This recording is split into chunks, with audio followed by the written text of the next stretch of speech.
jiru karaa saniin kan galaa jiru keessattuyyuu waraanichi egaa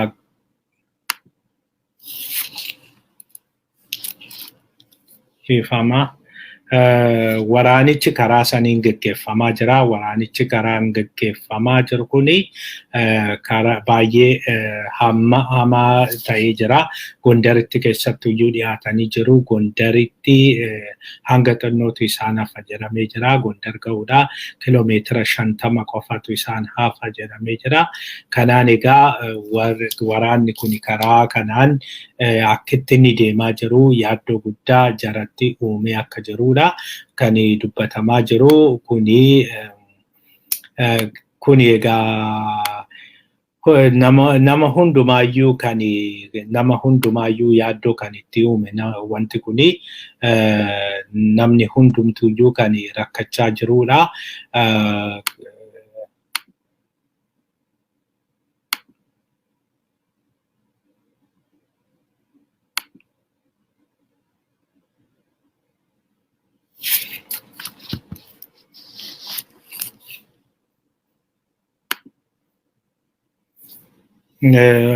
Egaa kanumaani waraanni kun akka karaa kanaan warra qamaant wajjin wal ta'uudhaani akka hojjechaa jiranidha yookiin akka waraana kana gaggeessaa jiranidha. Kanaan shiinfaa kan jedhamu qabachuudhaaf yaalanii warri Amaaraa akka dubbatanitti shiinfaa qabachuuf yaalanii otoo milkaa'inii fi hafee jedhanii jiru. Shiinfaa qabachuudhaaf tattaaffiin godhamee hin milkoofne shiinfanii otoo hin qabamin haftee jirti jedhu. Egaa kana jechuun fuulduratti deemaa jiru. Magaala Cooncoo jedhamtu tokko garuu qabatanii jiru. Kanaan daandii sana Gondarii fi gara Suudaanitti ba'uudhaaf karaan suni baay'ee murteessaadha jedhama. Achiin gara kibbaa kanaanii Gondar kibbaatiin gaafa karaa Walloo kanaanii tarkaanfii fudhatanii isaan sana salphumatti walitti baasuun ni danda'ama. Gaafa sana walitti baasanii Gondarii fi Gondar iddoo lamatti kutu. Gondar iddoo lamatti kutanii Bahar Daar gaditti oli immoo Bahar Daar otoo hin ta'in kan biraa Gondarii fi warri gadafanii karaa saniin deemu. Kanaatu jira egaa naannoo sanaa waan akkasiitu deemaa jira jedhamee jira. Isa wajjiniin egaa gara Tigraay gara Walloo keessan immoo waraanichi akkuma itti cimetti jira jedhamee jira. Garuu gara Walloo kanaanii tarkaanfii cimaa tarkaanfii gurguddaa fudhachaa jiru jedhamee jira warri Biltsiginnaayi. Keessattuyyuu dirooniin isaanii baay'ee rakkisaa ta'ee jira. Tarkaanfiin dirooniin fudhattu waan tarkaanfii diroon irraa kan ka'e jechuudha. Wanta baay'ee akka miidhamaa jiranidha kan dubbataa jiranii. Dirooniin tarii Tarkiidhaa galte sunis hojii irra ooluu hin oolle diroonicha qarshii muraasa kaffalanii fudhatanii jiru kan jedhu oduun ni jira. Keessattuyyuu diroonii tokkoo fi naannoo doolaara miliyoona 5tiin bitamaa jedhamee jira. Kanaanii yoo xinnaatti diroonii 4 biyyatti galchuuf hin oolle jedhameera. Kanaanii amma tarkaanfii garaagaraa fudhachaa jiru. Xiyyarris kana dura ture xiyyarri gadi dhiyaateeti kan inni rukutu amma ol fagaatee altituudii 10,000 olii darbachuu jalqabeera. Kanaafi fiitii 10,000 olii jechuudha. Kuni waan isaanitti rakkoo uumaa jiru fakkaata. Kanarraa kan ka'e amma akka barbaadanitti deemaa hin jiranii, akka barbaadanitti tarkaanfachaa hin jiranii. Kanaafi xinnoo ishii waan jeeqamaa jiran yookiin immoo xinnoo ishii waan qabamaa jiran fakkaataa jiru. Walloo keessatti akka barbaadanitti akka durii sanitti deemaa jiranii. Affaar keessattis akka barbaadanitti deemaa jiranii. iddoos jijjiiraa jiru jedhamee jira. Iddoo xiyyaarri isaan argachuu hin dandeenye bakka xiyyaaraatti mul'achuu hin dandeenye fi bakka jala dhokachuu danda'an isa jala akka jiranidha kan himamaa jiru. Egaa yeroo gabaabaa keessatti immoo maal akka ta'u hordofnee isinitti himna. Gama biraatiin gara Gondariin waan baay'ee deemaa jiranii fi gara Gondariin garmalee tarkaanfachaa waan jiranii fi loltoonni Eritiriyaa duraanii Humaraa jiranii gara Gondaritti socho'aa jiru jedhamee jira. Gara Gondaritti socho'anii Gondar galaa jiru jedhamee jira. Kana Gondar akka ittisaniidhaa fi kan Gondar akka ittisaniidhaaf kan gaafataman jedhamanii jiru. Egaa loltuu yoo xinnaatee diviizhinii 3 yookiin kutaa waraanaa 3 gara Gondaritti erganii jiru jedhamee jira. Kuni akkasumatti itti fufee jennaan jarri hanga Bahar Daaris deemuu ni danda'u. Garuu kuni mormii guddaa uumaa keessattuu araarri abuu yeroo jedhamaa jiru kanatti mormii guddaa fi rakkoo guddaa uumuun isaa waan hin oolle hundumaaf iyyuu kana egaa laallee immoo isinitti himna waan ta'uudhaa deemaa jiru. Kanumaan gara oolmaa Oromiyaatti deemna. Oolmaa Oromiyaatiin wabooni mi'eessotti tarkaanfii fudhattee jedhee jira. Waboon har'a tarkaanfii Harargee keessaa naannoo magaalaa mi'eessotitti tarkaanfii fudhatteeni poolisoota 3 ajjeeseera jedheera. Sanas meeshaa waraanaa irraa fudhatteen jira jedhee jira. Poolisoonni kun humna addaa Oromiyaa ta'uu hin oolle waraqaa eegummaa isaaniis argisiisaa turanii akkasumas meeshaa waraanaa isaanii akkasumas warri booji'aman baay'een akka jiranidha kan dubbatamaa jiru. Egaa naannoo sanattis qabsoon akka eegalee kan argisiisudha. Amma baay'ina namaa otoo hin ta'in qabsoon karaa sanittis akka eegalee fi qabsooni garasitti amma gara bahaattis dhiyaarraa gara bahaatti babal'achaa akka jiru kan nutti agarsiisudha. Gama biraatiin CNN'n Abiy akkamitti jannata gara azaabaa akka bu'ee har'a bal'inaan ibsee jira. CNN'n egaa jalqabarra Abiy gaafa dhufu namni hunduyyuu abdii akka qabuu fi namni hunduyyuu akka abdatee namni hunduyyuu Abiy waan gaariidhaan dhufa. Abiy haala amma deemu kanaani hojii gaariitti jira. Hojii gaariidhaan dhufa jedhanii namni hundi akka abdachaa turanii namni hundi akka waan kanatti gammadanii turanidha kan ibsee. Haa ta'u malee kana namoonni hundi akka hin qoodatinidha kan inni dubbatu. Namoonni hundi dhimma kanaa hin qoodanne. Namoonni hundi wanti kuni waan gaarii ta'a yookiin wanti kuni wanta Abiy fuulduratti bakka barbaade san ga'uu danda'a. Uummata biyyattii sanaa ceesisuu ni danda'a akka jedhanii hin amanne kan dura ibsu kan jalqabaa kan inni kaasee nama Kidaana Maariyaam jedhamudha.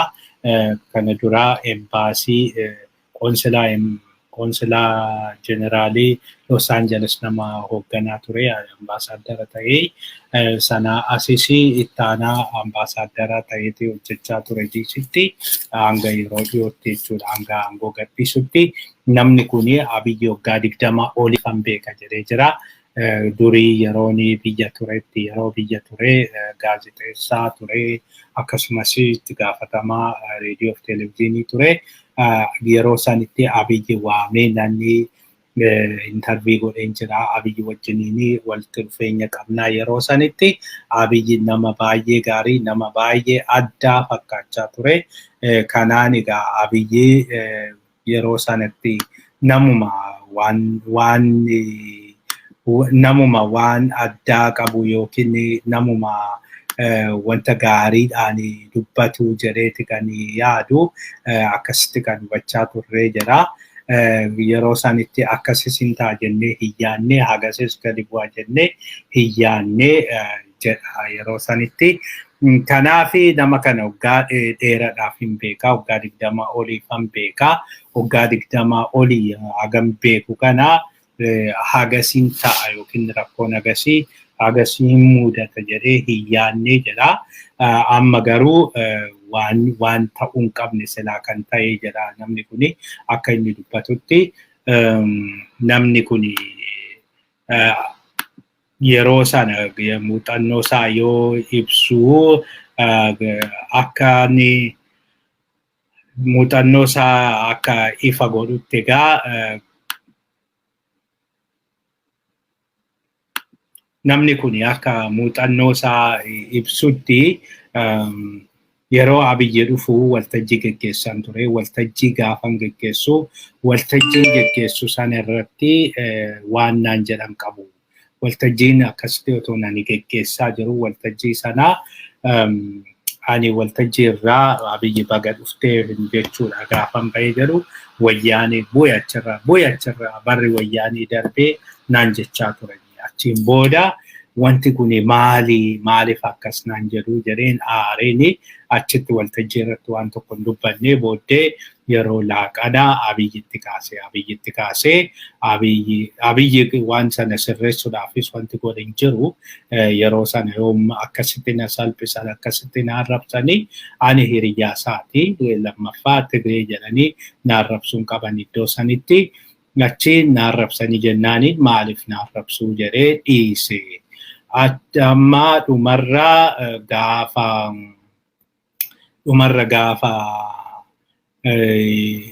ani gaafadhu yeroo laaqanaatti Abiyyiin akkas jechuun sirriin turre akkamitti akkas naan jedhu maaliif callistaa wanti kun sirraa'uu qabaa jennaan wanti sirraa'u tokko hin jiru waan sirrii jedhan naan jedhe. Egaa kuni yeroo inni as dhufe sanaadha 2018 akkuma filatameeni yeroo Ameerikaa tuur gochaa ture sanii yeroo sanitti hundumtuyyuu egaa itti gammadeet waan addaa waan jechaa turanii amma ergasii asii namni kuni aangoo isaatiin malee waan tokko aangoo isaa beeksisuudhaaf dheebuu aangoo qabu isuma sanaaf hojjeta malee waan biraati wanti inni hojjetu hin jiru nama kamiis hin amanu nama kamiifis faayidaa hin qabu namni kuni faayidaan isaa guddaan kan inni achi jiruu fi aangoo isaa eeggachuu qofaaf jedhee jira. Egaa kana wajjin wal qabsiisee waa'ee Nugusa Torbaffaas kaasee jira. Gaazexaan kuni gaazexaa addunyaa guututti dubbifamuudha. Gaazexaan kuni Abiyyi haati isaa dur egaa asittis sirriitti ibsee haati isaa Amaara ta'uu abbaan immoo Oromiyaadha ta'uudha kan inni ibsee egaa akka haati isaa waggaa 7 gaafa inni ture akka mootii taata jetteen kanaafi mootii ta'uudha akka hojjechaa ture waggaa dheeraadhaa fi paarlaamaa biyyattiitti himee jira. Egaa wanti baay'ee nama gaddisiisuu fi wanti baay'ee nama kofalchiisu biyya sanitti Prime Ministeriidha Abiyyi Prime Ministerii immoo kan ta'e paarlaamaa santu waan filateef. Paarlaamaatti dhufeeti ani haadha kootu Nugusa taataa naan jedhe. Paarlaamaa isa filate saniin jechuudha. Paarlaamaan yeroo barbaadetti waamee aangorraa buusuu ni danda'a. Mirga akkasii qaba paarlaamaan.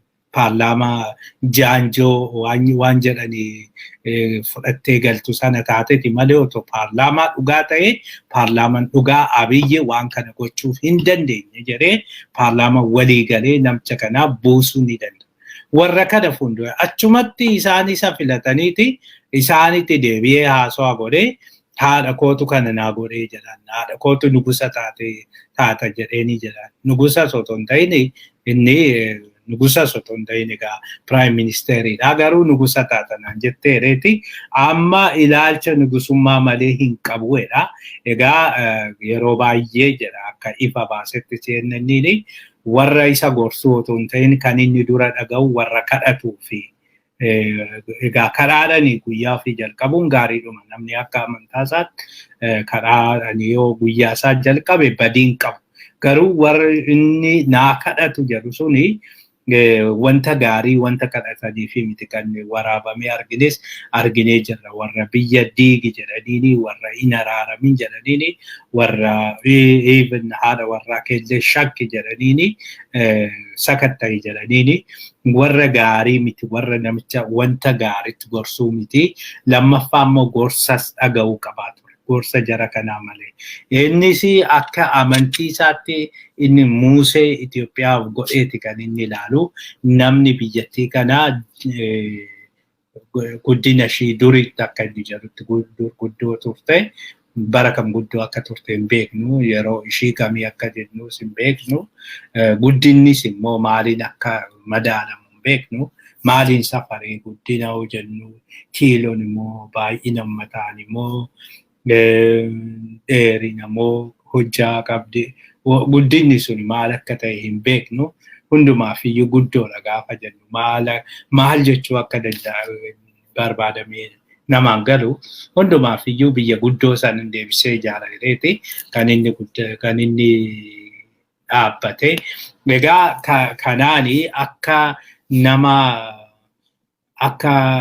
nama raajii tokkotti nama raajii qabu nama mul'ata qabu nama waaqayyo erge tokko akka Museetti of ilaaluu kanatu jira akka nabiitti of ilaaluutu jira nabii of godhaa nabii Abiy Ahmed Aliyootu jedhaniini gaariidha akkasitti kan inni of ilaalu kana ofiin jedheeti CNN kana kan inni gabaasee sanaan ala Tsadaala Lammaa gaafateedha. Tsadaala Lammaa egaa hiriyaa keenya Tsadaalaan tu jennu kilaasmeetii kooti schoolmeetii kooti. Tsadaaleen nama baay'ee sabboontuudha. Tsadaala Lammaati CNN tokko kan gaafate. Tsadaaleen akka jettutti Abiy iddoo kana ga'uudhaa fi hunda caala kan komatamuu qabu warra Nobel Prize kennee jetti. Nobel Prize namtichi durumaayyuu dogoggora hedduu qabaa ture. Waan hedduu irraa dheessaa ture rakkoo uummataa sanaa ifa baasurraa otoo hin ta'in nuti jetti yeroo sanitti iyyuu barreessinee jirra kaasnee jirra editorial policy keenya irratti kaasnee jirra garuu warri kuni warri Nobel Prize kennanii Abiy saayidii gara biraa otoo ilaalini otoo namtichi kuni duumni isaa maal fakkaata fuulduratti waan addunyaan barbaaddu kan nageenya irratti hojjechuu isaatii yeroo wabii maal qabna kan jedhu sana otoo ilaalin otoo qorannoo guddaa qorannoo gahaa hin qotoon geggeessin Abiy Nobel Prize gaafa kennanii fi Nobel Prizein isa macheesse ana malee beekanis hin jiru ana malee namni addunyaatti dubbatu hin jiru ana malee namni qixa koo ilaalu qixa koo namni hojii hojjetu hin jiru jechuudhani hundumaa akka ifachuu jalqabe hundumaayyuu akka ofirraa ari'uu jalqabe ana malee namni hin jiru jechuu akka jalqabee fi sanumaan egaa ani yeroo hundumaa sirriidha jechuudhani dhaqee gara waraanattis galee akka badii kana fideedha. Kana wajjiniin warra kaanis warri kunis egaa yaada garaagaraa kennanii jiru. Warri yaada garaagaraa kennan warri qorannoo kanarratti biyyattii sanarratti gaggeessanidha. Rashid Abdiis yaada kennee jira. Yaada Rashid Abdii kenneeni inni kan waraanatti galuu danda'e hunda caalaa waraanni kun kan uumamuu danda'ee fi waa'ee filannoo sanarraa kan ka'edha. Filannoon suni Tigraayitti filannoo sana geggeessuuni Abiy immoo filannoo yeroo lama dabarsuun suni walitti bu'iinsa fi sababa ta'ee jira. Na ajajamii siin ajajamuu jedhanii jedhee jira. Egaa amma Abiy walumaa galatti paariyaa yookiin caccabaa ta'ee jira waan duraanii kan addunyaa guutuun dinqisiifatu amma kan addunyaa guutuun jibbuu fi addunyaa guutuun tuffatu ta'ee jira. Kanaan egaa balbala jannataati gara balbala azaabatti darbatamee jira jedhaniiti kan isaan CNN gabaasanii. Ittaani Abiy embaasii Dakar cufaa of immoo Dakarii karaadhaaf deemee jira. narraa Abiyyi Daakaar jira. Daakaar kana dura otoomtuu isan galchin otoomtuu isan karatinii lafumaa ka'ee embaasii 31 cufee jira. 31 cufaman sana keessaa embaasiin Daakaar isa tokko.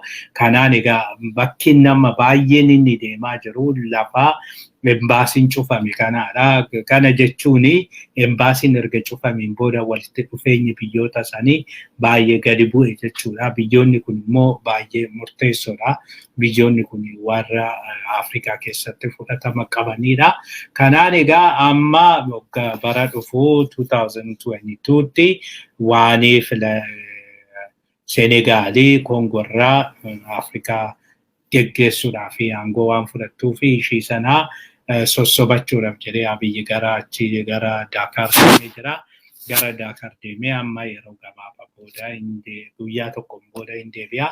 Garuu kana irratti kadhatee egaa waa'een araaraa kun akka hin kaanee fi akka isaan akkuma ta'anii sossobanii warra dhiyaa kana warri dhiyaa keessattuyyuu UNAID fi warri kuni yoo gadi dhiisanii fi yoo waan tokko gadi dhiisaniif achiin booda qarshii gadi dhiisanii fi achiin booda meeshaa waraanaa bitatee Tigraay barbadeessee achiin booda mootummaa isaa kabajachuudhaaf jedhameeti kan yaadamu. Kanaaf kanatti kan inni jiru kanaaf kan deeme malee waan biraa miti.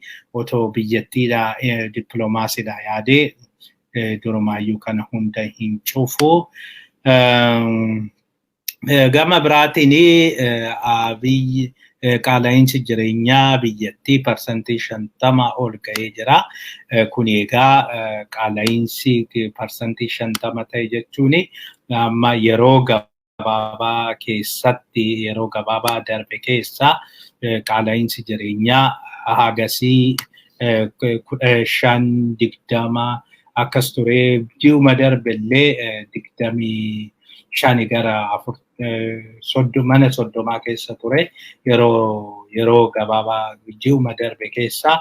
Amma garuu jireenyi kuni garmalee hammaachaa akka jiruu fi nama jireenya akka dhorkedha kan dubbatamaa jiru. Namni hedduun kan isaanii rakkoo himachaa jiranii rakkoo guddaati kan isaan himachaa jiranii. Rakkoo kana egaa kan waa'ee qaala'insa jireenyaa kana kan gabaase nama Steve Hank jedhamudha. Steve Hank akka jedhutti, thanks to Prime Minister Abiy Ahmed, Ethiopia is facing a man-made famine rate, brutal civil war and crippling inflation problem. Inflation is sky high at 45.7. Kana jechuun naannoo parsantii 50tti dhiyaate jechuudha. By my measure and Ahmed leadership, Ethiopia has tanked. Kanaafi amma jireenyi garmalee akka mi'aayee fi wanta baay'ee irratti dachaa 3-4 wantoonni baay'een akka dabalanidha kan himamu kan amma dhagahamu. Kanaan amma dhugumaa filannoon yookiin immoo waraana kana gaggeessuun ni danda'ama. Akkasii diinagdee akkasii kana baatanii diinagdee akkasii kana ofirra kaa'anii diinagdee akkasii kanaanii hagam socho'uu fi hagamii dhuguma uummata biyyattii kana gaggeessuu danda'ama kan jedhu gaafii guddaa ta'ee jira. Egaa kana walumaanuu ilaalla. Gama biraatiin abbootiin qabeenyaa Amaaraa uummata Affaarii fi gargaarsa kennuun mormii guddaa uumee jira. Keessattuyyuu warri Sumaalee mufatanii jiru. Warri Sumaalee akka jedhanitti nuti yoo namaa miti, rakkoon nu bira hin geenye, nuyi miidhama hin qabnu. Rakkoon yoo jiraate hunduma qixa laalanii gargaaruudha malee maaliif isaan gargaaranii nu bira gargaaruu didanii jedhanii jiru. Gama biraatiin egaa warri Amaaraa amma qoqqoodanii waan garaagaraa hojjechuudha kan isaan itti jiranii. Fakkeenyaaf Daani'el Kibrat jedhamu suni amma waan badhaasa jedhee Akililuu Haftawaldi badhaasuun suni uummata Oromoo birattis mormii guddaa uumee jira. Namni even warri bilchiginnaa keessayyuu hedduun isaanii mufatanii jiru. Akkamitti waan akkasii godhaa jedhanii namtichi garuu waaqa sodaateeti malee Minilikis badhaasuu ni danda'a. Minilikis nama addaa bara kanaati. Minilik jechuun nama biyyattii sana ijaareedha jedhanii waan akkasii hojjechuu ni danda'u.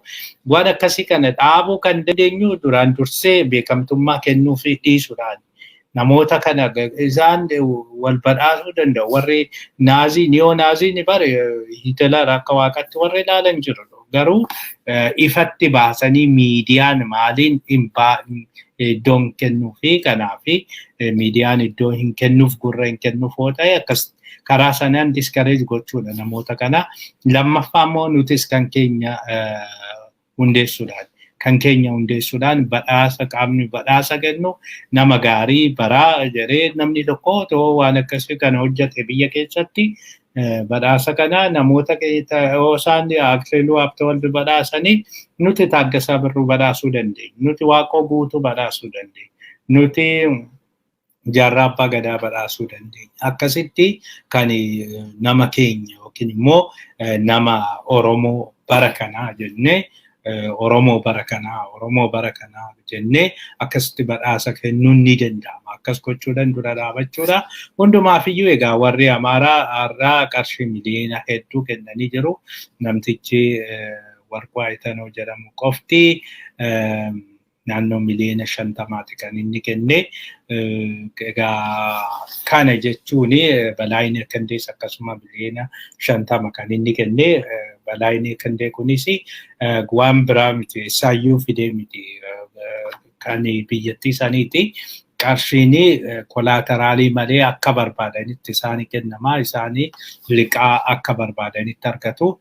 Liqaa waan argatanii fi mootummaarraa fuudhanii mootummaadhaa kennuu kanaaf malee waan biraa waan addaa hin qabanii. Kanumaan gara oolmaa addunyaatti deemnaa. Oolmaa addunyaatiin dhimmi Tigraayii qixa Paalestaan ilaalamuu qabaa jette mootiin duraanii Eerlaandii.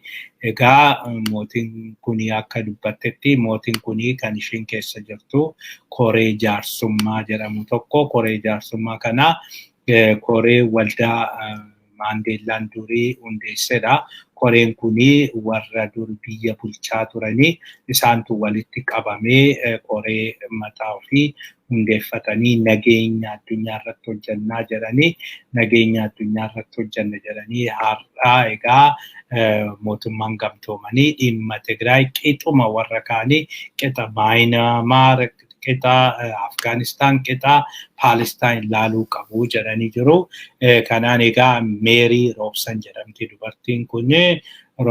Meerii Roobsan calls on UN Security Council not to fail women and girls jedheeti waa'ee Tigraay asirratti kaasu kan ibsanii kanaan egaa asirratti dubbattee jirti. Mootummaan gamtoomanii yeroo kamii caalaa negotiated ceasefire yookiin immoo mariidhanii dhukaasa dhaabuu kan jiru sanii mari'atanii dhukaasa dhaabuu kanarratti hojjechuu qabu jedhanii jiru. Kanaafi mootummichi kana dhagaa hin jiru garuu addunyaan ammallee haala kanaan itti adeemaa jirti.